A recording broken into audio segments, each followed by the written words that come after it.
जय हिंद दोस्तों। आज केसीसी संगम में विलयन नामक चैप्टर का लेक्चर नंबर 5 पढ़ेंगे, जिसमें हम लोग इस विलयन में विलयता के बारे में पढ़ेंगे। विलयता के बारे में, ठीक है दोस्तों। विलयता जो कि ठोसों की द्रव में विलयता हम लोग करेंगे। तो पहले हम लोग थोड़ा सा सीख लेते हैं कि विलयता होती क्या है। ठीक है दोस्तों, तो चलिए जानते हैं विलयता किसे कहते हैं। तो हम लोग पढ़ रहे हैं विलयता क्या होती है। तो विलयता का मतलब होता है कि जैसे मेरे पास क्या है, कोई पात्र है, उस पात्र में मैंने क्या रख दिया, उस पात्र में मैंने रख दिया वाटर, उस पात्र में मैंने क्या रख दिया दोस्तों, वाटर। अब मैंने वाटर रख दिया, ठीक है दोस्तों। अब वाटर में मैंने क्या डाल दिया, वाटर में मैंने डाल दिया चीनी। अब चीनी डाल दिया, जब चीनी को इसमें घोलेंगे तो कुछ ना कुछ टेम्परेचर लगा दीजिए, कुछ ना कुछ फिक्स टेम्परेचर दे दीजिए। तो जब आप फिक्स टेम्परेचर, कुछ ना कुछ टेम्परेचर देंगे तो वो जो चीनी है वो पानी में क्या हो जाएगी दोस्तों, चीनी जो है वो पानी में क्या हो जाएगी, घुल जाएगी। और वही घुलने की प्रक्रिया क्या कहलाती है, वही घुलने की प्रक्रिया कहलाती है विलयता। क्लियर है दोस्तों। तो मतलब विलय पदार्थ को किसी विलायक में एक निश्चित टेम्परेचर के साथ घोलना क्या कहलाता है, विलयता। विलयता को सिंपल शब्दों में अगर समझा जाए तो विलयता का मतलब होता है घुलना। विलयता का मतलब क्या होता है, घोलना। मतलब कोई चीज़ घुली हुई है, कोई चीज़ क्या हुई है, घुली हुई है, वही उसकी क्या कहलाती है, विलयता कहलाती है। क्लियर है दोस्तों। तो अब हम लोग आगे पढ़ते हैं विलयता का डेफिनेशन। देखिए यहाँ पर किसी अवयव की विलयता एक निश्चित ताप पर विलायक की निश्चित मात्रा में, विलायक के निश्चित मात्रा में घुली हुई उस पदार्थ की अधिकतम मात्रा होती है। मतलब विलय पदार्थ कितना ज़्यादा विलायक में घोल दे एक निश्चित टेम्परेचर पर, विलय पदार्थ कितना ज़्यादा घोल दे एक निश्चित टेम्परेचर में किसी विलायक पर, तो उसी को हम लोग क्या कहते हैं, विलयता कहते हैं। यह विलय एवं विलायक की प्रकृति ताप एवं दाब पर निर्भर करती है। मतलब विलय विलायक में कितना घुलेगा वो ताप और दाब पर निर्भर करेगी, टेम्परेचर पर और प्रेशर पर निर्भर करेगी। तो कैसे निर्भर करती है, इसको आगे हम लोग समझते हैं। तो यहाँ पर हम लोग सबसे पहला पढ़ेंगे ठोसों की द्रव में विलयता। मतलब किसी ठोस को द्रव में कैसे घोलेंगे। तो मेरे पास यहाँ पर क्या है, ये मेरे पास है द्रव। मैंने क्या लिया दोस्तों, द्रव लिया। अगर मैंने यहाँ पर पानी ले लिया, अगर मैंने यहाँ पर पानी ले लिया, इस पानी में मैंने डाल दिया क्या आपका, इसमें पानी मैंने NaCl डाल दिया। तो NaCl आप देखेंगे आसानी से NaCl इसके अंदर क्या हो जाएगा, NaCl इसके अंदर क्या हो जाएगा दोस्तों, आसानी से घुल जाएगा। NaCl की मात्रा इसमें क्या हो जाएगी, आसानी से घुल जाती है। लेकिन कुछ ऐसे पदार्थ होते हैं, कुछ ऐसे ठोस पदार्थ होते हैं, कुछ ऐसे ठोस पदार्थ होते हैं जो पानी में आसानी से नहीं घुलते हैं दोस्तों। ठोस पदार्थ कुछ ऐसे भी होते हैं जो लिक्विड में आसानी से नहीं घुलते हैं। तो देख लेते हैं, यहाँ पर दिया गया है, देखिए यहाँ पर लिखा है प्रत्येक ठोस दिए गए द्रव में नहीं घुलता। मतलब हर एक ठोस, जितने भी ठोस हैं वो दिए गए हमारे द्रव में नहीं घुलते हैं। इसका मतलब कुछ ना कुछ होंगे जो घुलते होंगे। तो कौन घुलते हैं दोस्तों, यहाँ पर फॉर एग्जाम्पल के रूप में देख लीजिए। एग्जाम्पल के रूप में कौन कौन दिया है दोस्तों, जैसे सोडियम क्लोराइड व शर्करा जल में आसानी से घुल जाते हैं। तो हमारे पास जो सोडियम क्लोराइड है और शर्करा, ये दोनों हमारे जल में आसानी से घुल जाते हैं दोस्तों। मतलब सोडियम क्लोराइड मतलब NaCl हमारे, और शर्करा मतलब हमारा क्या होता है दोस्तों, चीनी होता है। ये दोनों हमारे आसानी से जल में क्या होते हैं, घुल जाते हैं दोस्तों। क्लियर हुआ। और ये दोनों हमारे क्या हैं, ये दोनों हमारे क्या हैं, ठोस हैं। ये ठोस आराम से किस में घुल जाते हैं, ये ठोस आराम से जल में घुल जाते हैं। क्लियर है दोस्तों। आगे फिर क्या कह रहा है, जबकि नेफ्थलीन और एंथ्रासिन नहीं घुलते हैं। नेफ्थलीन और एंथ्रासिन क्या होते हैं दोस्तों, नहीं घुलते हैं। तो नेफ्थलीन और एंथ्रासिन क्या होते हैं दोस्तों, नेफ्थलीन जो होता है, नेफ्थलीन ये थोड़ा कैसा होता है, ये वाइट कलर का होता है। ये ऐसे वाइट कलर का छोटा छोटा होता है। ये वॉशरूम में यूज किया जाता है दोस्तों। वॉशरूम में जब टॉयलेट जाते हैं तो छोटा छोटा गोले के रूप में उसमें डालते हैं, ताकि वो जो है वॉशरूम का स्मेल ना आए, यूरिन का स्मेल ना आए, तो उसमें डाल देते हैं। तो जब कोई व्यक्ति जाता है वॉशरूम, तो ये जब पानी इसके ऊपर पड़ता है ना, तो बहुत धीरे धीरे घुलता है, बहुत धीरे धीरे घुलता है। और क्या करता है, पूरे वॉशरूम को क्या करता है, दम खुशबू से भर देता है। क्लियर दोस्तों। तो ये क्या करता है, ये हमारे वाटर में क्या होंगे, नहीं घुलेंगे, मतलब बहुत घुलने की प्रक्रिया बहुत स्लो होती है। अगर सुबह डाल देंगे तो शाम तक भरे में थोड़ा मतलब आधा घुलेगा, ठीक, संध्या तक भरे में क्या हो जाएगा, पूरा घुल जाएगा। तो मतलब इनके घुलने की प्रक्रिया बहुत स्लो होती है, बहुत स्लो मतलब हम लोग को कह सकते हैं कि कम होती है, ठीक है। तो वही आपका नेफ्थलीन और एंथ्रासिन, ये क्या होते हैं, नहीं घुलते हैं जल में नहीं घुलते हैं। क्लियर है दोस्तों। अब हम लोग आगे पढ़ेंगे, अगला नंबर पढ़ेंगे। अगला देखिए क्या है दोस्तों, अगला दिया है इसमें, आगे ये कह रहा है कि दूसरी ओर जो नेफ्थलीन और एंथ्रासिन बेंजीन में आसानी से घुल जाते हैं। अब देखिए यहाँ पर पहली ओर क्या कह रहा है कि जो नेफ्थलीन और एंथ्रासिन जल में आसानी से नहीं घुलते हैं, लेकिन वही नेफ्थलीन और एंथ्रासिन क्या होते हैं, आसानी से बेंजीन में घुल जाते हैं। बेंजीन में दोस्तों C6H6, ये बेंजीन में क्या होते हैं, आसानी से घुल जाते हैं दोस्तों। क्लियर है दोस्तों। तो अभी हम लोग आगे पढ़ते हैं, थोड़ा से आगे देख लेते हैं कि, चलिए देखते हैं। देखिए दोस्तों, अब हम लोग पढ़ेंगे जैसे, और यहाँ पर लिखा है जबकि सोडियम क्लोराइड व शर्करा में नहीं घुलते हैं। मतलब एक चीज़ मैं आपको समझाना चाहता हूँ फिर से कि जितने भी हमारे ठोस होते हैं द्रव में नहीं घुलते हैं, लेकिन कुछ ऐसे भी ठोस होते हैं जो द्रव में घुल जाते हैं। जैसे कि यहाँ पर सोडियम क्लोराइड और शर्करा जल में घुल जाते हैं और हमारे नेफ्थलीन और एंथ्रासिन जल में नहीं घुलते हैं। फिर यहाँ पर बोला है नेफ्थलीन जो होता है, नेफ्थलीन होता है जो, और एंथ्रासिन जो होता है वो बेंजीन में आसानी से घुल जाते हैं, जबकि सोडियम क्लोराइड और शर्करा में नहीं घुलते हैं। क्लियर दोस्तों। मतलब कुछ में घुलेंगे कुछ में नहीं घुलेंगे। तो यही तो यहाँ पर डेफिनेशन है, ठोसों के द्रव में विलेयता घुलने की प्रक्रिया कुछ में होगी, कुछ ठोस जो है द्रव में घुलेगी, कुछ ऐसे ठोस है जो द्रव में नहीं घुलती है। तो मतलब इसका मतलब क्या होगा ये भी समझ लेते हैं दोस्तों। तो यहाँ पर ये कह रहा है क्या, मतलब कैसे घुलेगा, तो कैसे घुलेगा, किस में घुलेगा। तो जैसे आपके दिमाग में प्रश्न बन रहा है, सर कुछ ठोस में घुल रहा है कुछ ठोस में नहीं घुल रहा है, तो ये प्रोसेस है कि लाइक डिजॉल्व लाइक, समान को ही घोलता है, समान को ही घोलता है। तो ये समान क्या होता है इसको समझ लेते हैं थोड़ा सा। देखिए तो दोस्तों समान क्या होता है, तो देखिए यहाँ पर, तो यहाँ पर बताया मैंने समान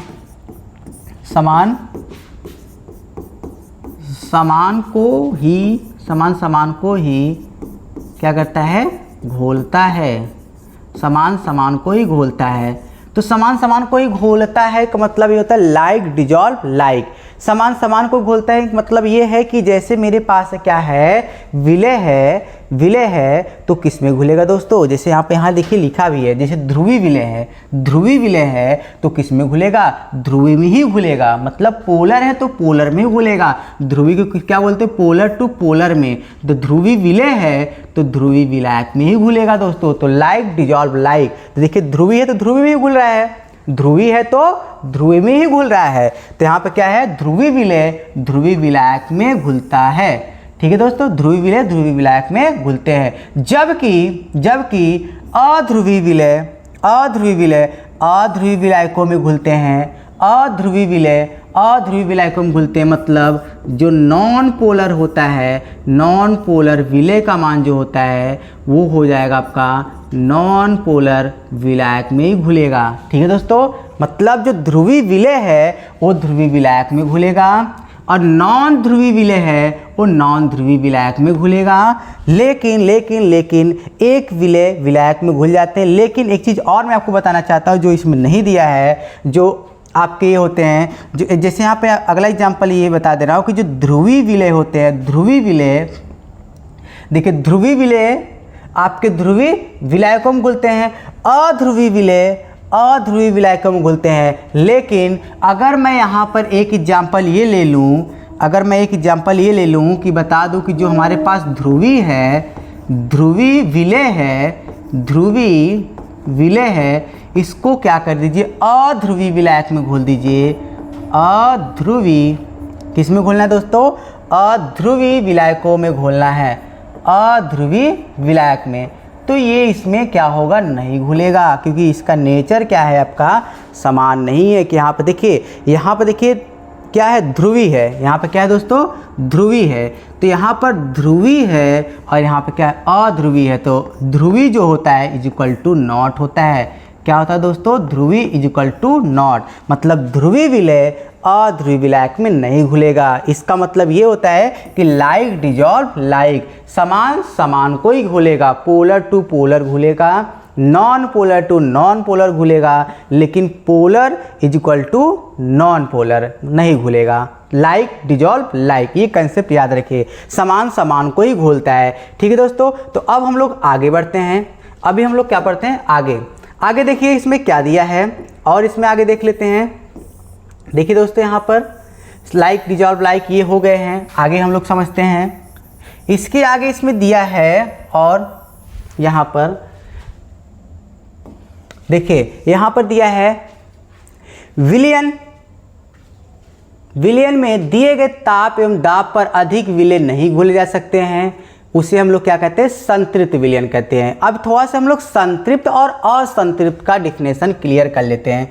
पहले देखिए यहाँ पर क्या है, संतृप्त है। क्या है दोस्तों, संतृप्त, हेडिंग क्या है यहाँ पर, संतृप्त विलयन। क्या है दोस्तों, संतृप्त विलयन दिया है, संतृप्त विलयन। थोड़ा सा इसको मैं एक मिनट दोस्तों, संतृप्त विलयन है ना, तो देखिए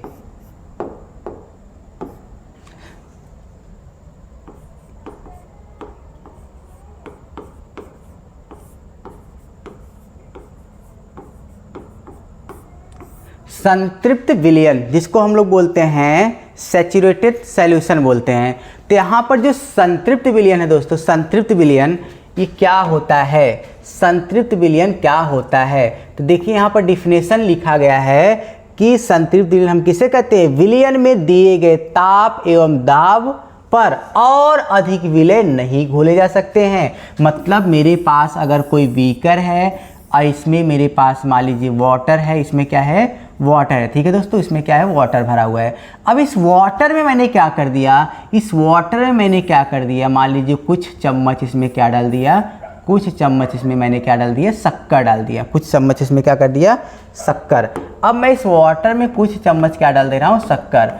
तो यहाँ पर ताप, इसमें दाब तो रहेगा ही, कुछ ताप रहेगा, ताप उप रहेगा ही। तो इसमें ये बता रहा है कि दिए गए ताप और दाब पर ताप भी रहेगा और क्या रहेगा दोस्तों, दाब भी रहेगा, और अधिक विलय को नहीं घोलेंगे। मतलब और अधिक विलय, मतलब विलय को, जैसे यहाँ पर क्या डाल दिया मैंने, विलय पदार्थ डाल दिया, घुल गया। अब एक कंडीशन ऐसी आएगी कि और अधिक विलय इसमें नहीं घुलेगा दोस्तों, तो उसे हम लोग क्या कहते हैं, संतृप्त विलयन कहते हैं, जिसको हम लोग इंग्लिश में बोलते हैं सैचुरेटेड सॉल्यूशन।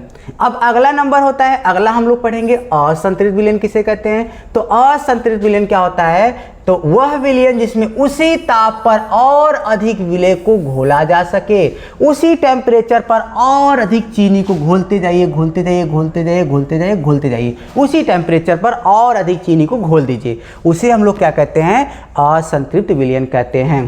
क्लियर दोस्तों, मतलब पहला बता रहा है कि निश्चित ताप और दाब पर और अधिक विलय पदार्थ, मतलब चीनी को आप नहीं घोल सकते हैं, उसे हम लोग कहते हैं संतृप्त विलयन। फिर कह रहा है निश्चित ताप और दाब पर और अधिक विलय को घोला जा सकता है, और अधिक विलय को अगर घोल दे रहे हो तो इसको क्या कहते हैं, असंतृप्त विलयन कहते हैं। ठीक है दोस्तों, तो आगे हम लोग देखते हैं इसका आगे नंबर।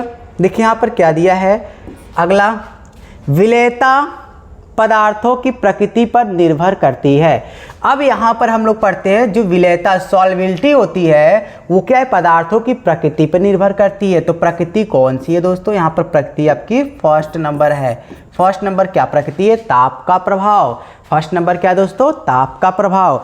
तो ताप का प्रभाव क्या पड़ता है विलयता पर, ताप का प्रभाव क्या पड़ता है विलयता पर दोस्तों। देखिए तो देखते हैं, जो विलयता मतलब घोलना होता है वो प्रकृति पर निर्भर करती है। तो ताप का प्रभाव, तो ठोसों की द्रव में विलयता पर ताप का परिवर्तन का महत्वपूर्ण प्रभाव पड़ता है। इसका मतलब समझिए कि जैसे हम लोग क्या करेंगे, विलयता का मतलब क्या बताया मैंने, घोलना। विलयता का मतलब क्या बताया, घोलना बताया ना। विलयता का मतलब क्या बताया दोस्तों, विलयता का मतलब मैंने आपको बताया घोलना।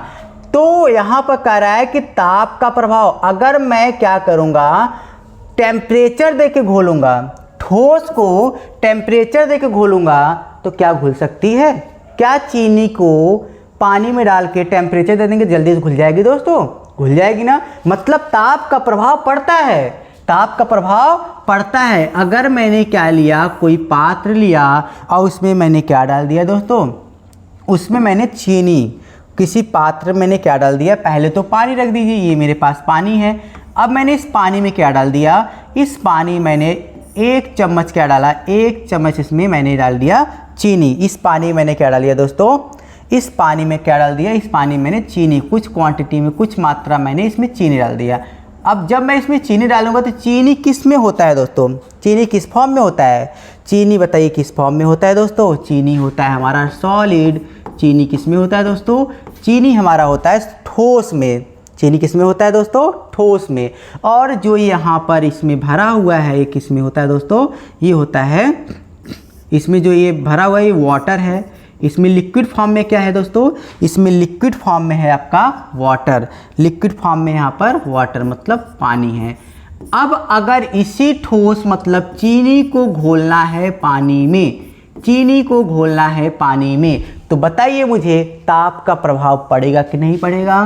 ताप का प्रभाव पड़ेगा, ताप देना पड़ेगा कि नहीं देना पड़ेगा दोस्तों? देना पड़ेगा ना। अगर आपको चीनी को पानी में जल्द से जल्द घोलना है तो टेम्परेचर देना पड़ेगा, टेम्परेचर देना पड़ेगा। टेम्परेचर जितना दोगे तो वो जो चीनी है वो पानी में आसानी से क्या हो जाएगी, घुल जाएगी। तो मतलब इसका साफ प्रभाव पड़ रहा है, मतलब इसका साफ साफ हमको पता चल रहा है कि ताप का प्रभाव ठोसों की द्रव में विलेयता, ताप का प्रभाव क्या होता है दोस्तों? ताप का प्रभाव पड़ता है।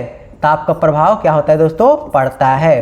क्लियर है दोस्तों? मतलब जब किसी ठोस को द्रव में घोलेंगे तो ताप का प्रभाव पड़ेगा, जब किसी ठोस को द्रव में घोलेंगे तो ताप का प्रभाव पड़ेगा, क्योंकि टेम्परेचर देंगे तभी तो आपका चीनी पानी में आसानी से घुल जाएगा। क्लियर है दोस्तों? तो अगला नंबर हम लोग देखते हैं, आगे देखते हैं दोस्तों। चलिए नेक्स्ट, अब हम लोग देखते हैं ताप का प्रभाव हो गया। अब हम लोग आगे देखते हैं ताप के प्रभाव के बाद अगला नंबर हमारे पास आ जाएगा दाब का प्रभाव। अगला नंबर मेरे पास आ जाएगा क्या? दाब का प्रभाव। दाब का प्रभाव। तो दाब का प्रभाव क्या होता है दोस्तों? थोड़ा से अपना कॉमन सेंस लगाइए, थोड़ा सा। दाब का प्रभाव पड़ेगा, दाब मतलब प्रेशर। जल्दी बताइए, दाब का प्रभाव पड़ेगा। चलिए यहाँ पर देख लेते हैं। अगर मुझे चीनी को पानी में घोलना है तो प्रेशर देना पड़ेगा कि टेम्परेचर देना पड़ेगा? बताइए। अगर मुझे चीनी को पानी में घोलना है तो ऊपर से प्रेस करना पड़ेगा, प्रेशर देना पड़ेगा, कि मुझे उसे टेम्परेचर देना पड़ेगा? क्या देना पड़ेगा? टेम्परेचर देंगे तब तो घुलेगा, मतलब ताप का प्रभाव पड़ रहा है। लेकिन अगर आपने उसमें दाब दिया, प्रेशर लगाया, तो दाब का प्रभाव नहीं पड़ेगा दोस्तों, दाब का प्रभाव नहीं पड़ेगा। तो यहाँ पर विलेयता पदार्थों की प्रकृति पर निर्भर करती है। तो कौन कौन सी है? ताप का प्रभाव और दाब का प्रभाव। तो अगर आप ताप देंगे तो चीनी जो है पानी में घुल जाएगी, और अगर आप दाब देंगे तो चीनी पानी में नहीं घुलेगी, मतलब दाब का प्रभाव नहीं पड़ता है, दाब का प्रभाव नहीं पड़ता है। ठीक है दोस्तों, आगे हम लोग देखते हैं अगला नंबर। यहाँ पे देखिए वही चीज़ लिखा है कि दाब का प्रभाव ठोसों की द्रव में विलेयता पर दाब का कोई सार्थक प्रभाव नहीं होता है। ऐसा इसलिए होता है क्योंकि ठोस एवं द्रव अत्यधिक क्या होते हैं दोस्तों? असंपिड्ड होते हैं। ठोस और द्रव बहुत ज़्यादा क्या होते हैं? असंपिड्ड होते हैं। और संपिड्ड होने के कारण उसमें कोई दबाव नहीं लग पाता है। ठीक है दोस्तों, वो क्या होते हैं? बहुत ज़्यादा असंपिड्ड होते हैं। ठीक है दोस्तों, असंपिड्ड मतलब उसमें आप क्या कर सकते हो? प्रेशर नहीं लगा सकते हो। क्लियर है दोस्तों? आगे देखिए, एवं दाब परिवर्तन से समांतर अप्रभावित रहते हैं। तो आपको इसमें केवल छोटा सा लिखना है कि ठोसों की द्रव विलेयता पर दाब का कोई प्रभाव नहीं पड़ता है, दाब का कोई प्रभाव नहीं पड़ता है, क्योंकि आप प्रेशर देके नहीं घोल सकते हो चीनी को पानी में। टेम्परेचर देके घोल सकते हो, मतलब ताप का प्रभाव पड़ेगा, दाब का प्रभाव नहीं पड़ेगा दोस्तों। अगला नंबर हम लोग देखते हैं, अगला टॉपिक गैसों की द्रव में विलेयता। अब अगला नंबर प्रकृति क्या आ जाएगी हमारी, गैसों की द्रव में विलेयता। तो अब हम लोग पढ़ेंगे गैसों की द्रव में विलेयता। चलिए दोस्तों देखते हैं गैसों की द्रव में विलेयता। अभी हम लोग क्या लिए थे, ठोस को घोल रहे थे, ठोस को घोल रहे थे द्रव में। अब हम लोग क्या घोलेंगे, अब हम लोग घोलेंगे गैस को द्रव में। किस में घोलेंगे, द्रव में। तो वही इसमें भी दो ठी प्रकृति चलेगी, इसमें भी ताप का प्रभाव और दाब का प्रभाव चलेगा। तो पहले थोड़ा सा इसको समझ लेते हैं, थोड़ा सा इसको समझते हैं। तो क्या गैस को द्रव में घोलना है, गैस को द्रव में घोलना है। जैसे मेरे पास कोई पात्र हो गया, इस पात्र में मैंने क्या रखा दोस्तों, इस पात्र में मैंने रखा क्या, इसमें वही रखा पानी, पानी रख दिया इसमें, ये पानी रख दिया। अब इस पानी में अगर मुझे क्या घोलना है, इस पानी में अगर मुझे कार्बन डाइऑक्साइड गैस घोलनी है, तो दिमाग लगाओ दोस्तों, क्या देना पड़ेगा, प्रेशर देना पड़ेगा कि टेम्परेचर देना पड़ेगा, बताइए। दाब लगाना पड़ेगा, दाब लगाएंगे तब जाके कार्बन डाइऑक्साइड वाटर में घुलेगी, या फिर टेम्परेचर देंगे तब जाके घुलेगी, बताइए दोस्तों। तो आपका आंसर यही आएगा सर, प्रेशर लगाएंगे तब कार्बन डाइऑक्साइड जाके वाटर में घुलेगी, प्रेशर लगाने पर। अब टेम्परेचर देंगे तो जो घुली हुई है वो भी क्या हो जाएगी, उड़ जाएगी। क्लियर दोस्तों। जैसे आपका सोडा वाटर होता है, स्प्राइट होता है, स्प्राइट में क्या भरी जाती है, carbon dioxide gas high pressure से भरी जाती है। क्लियर है दोस्तों। आप आजकल के ज़माने में सोडा वाटर बहुत सारे वैन में बिक रहे हैं, 10 रुपये का, 5 रुपये का। उसमें क्या गैस सिलेंडर भरी रहती है, वो गैस सिलेंडर उसमें गैस उसमें भर देती है, गैस भर को आपको 10 रुपये की देगी, लीजिए पीजिए, और आपके लिए कितना हानिकारक होता है, आप गैस पी रहे हो। क्लियर दोस्तों। तो उसमें क्या होता है, प्रेशर के साथ क्या भरते हैं, स्प्राइट में क्या भरते हैं, प्रेशर के साथ गैस भरते हैं। जितने भी हमारे आते हैं ठंडा चीज़ें, कोको कोला, वो सब चीज़ें हैं जो, ये सब क्या होते हैं, इसमें प्रेशर के साथ गैस भरी जाती है, जो कि आप पीते हो और ढेगाड़ते हो तो क्या निकालते हो, वही कार्बन डाइऑक्साइड गैस बाहर निकालते हो। तो प्रेशर के साथ गैस भरी जाती है। तो यहाँ पर गैसों की द्रव में विलेयता, मतलब गैस को द्रव में घोलना है। तो गैस को द्रव में घोलने के लिए क्या देना पड़ेगा, दाब बढ़ाने पर गैसों की द्रव में विलेयता बढ़ती है। मतलब जितना ज़्यादा आप दाब बढ़ाओगे, जितना ज़्यादा आप दाब बढ़ाओगे उतनी ज़्यादा गैस उसमें क्या हो जाएगी, घुलती चली जाएगी। जितने ज़्यादा आप प्रेशर लगाओगे उतने ज़्यादा उसके अंदर गैस घुलती चली जाएगी। क्लियर दोस्तों। तो यहाँ पर है गैसों की द्रव में विलेयता। तो थोड़ा सा हम लोग इसको समझ लेते हैं यहाँ पर संरचना के रूप में।